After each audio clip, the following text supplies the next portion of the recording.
آج سے پہلے جو بھی کیا تم نے چھوڑو، اس کی ٹینشن نہ لو، سب کچھ بھول بھلا کے اللہ کے سامنے کھڑے ہو جاؤ، محبت کا قیام کرو، عاجزی کا رکوع کرو اور امید کی کیفیتوں سے اللہ کو سجدہ کرو، اور 2 رکعت نفل پڑھنے کے بعد اللہ کے سامنے ہاتھ اٹھاؤ، جھولی پھیلاؤ اور اللہ کے سامنے جتنی عاجزیاں ہیں تمہارے اندر ساری اللہ کے سامنے رکھ دو اور اللہ سے کہو، اے اللہ بہت بڑے بڑے گناہ لے کر آیا ہوں، اے اللہ بہت بڑی بڑی بغاوتیں لے کر آیا ہوں، جانے انجانے میں نے ہر وہ چیز کی جس سے تو نے منع کیا، کچھ لوگوں نے کروائے، کچھ اپنی مرضی سے کی، اے اللہ یہ چھپن چھپائے کی زندگی مجھ سے مزید نہیں جی جا رہی، میں اب تیرے سے جڑنا چاہتا ہوں، میں آیا ہوں اپنا جرم قبول کرنے، اپنے گناہوں کو معاف کروانے، میرے رب اب میں نہیں جاؤں گا، مجھے قبول کر لے، میرے گناہ معاف کر دے۔ اور جب تم معافی مانگو تو خوشی خوشی اٹھ کر تم نے جس رب کے سامنے اپنے گناہوں کی معافی مانگی ہے نا، وہ بہت بخشنے والا ہے۔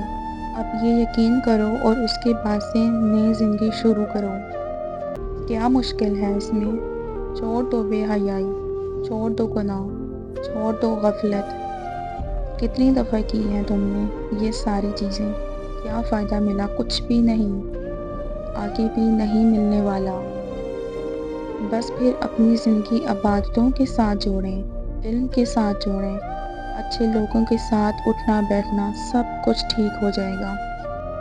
اور جو بھی حالات اللہ رب العزت کی طرف سے تم پر آئیں اس پر صبر کرنا، اس پر راضی رہنا اور اللہ سے کہنا، اے اللہ حالات تو بڑے مشکل ہیں، لیکن اگر اس مشکل حالات میں تیری رضا مجھے مل رہی ہے ٹھیک ہے، لیکن دنیا کی پرواہ نہ کرو، اپنے آپ کو اللہ سے جوڑو گے تو ایک مضبوط انسان بن کر لوگوں کے سامنے آؤ گے۔ اگر اللہ سے دور بھاگتے رہے تو باوجود اس کے کہ دنیا میں تمہارا نام کے چرچے تو ہوں گے، لیکن تم اپنے آپ کو کبھی مطمئن نہیں کر سکو گے۔ تو بس توبہ کریں، گناہوں سے رک جائیں، بے حیائیوں سے منہ موڑ لیں اور اللہ سے دور جانے سے بچیں، اللہ کی طرف آنے کی کوشش کریں۔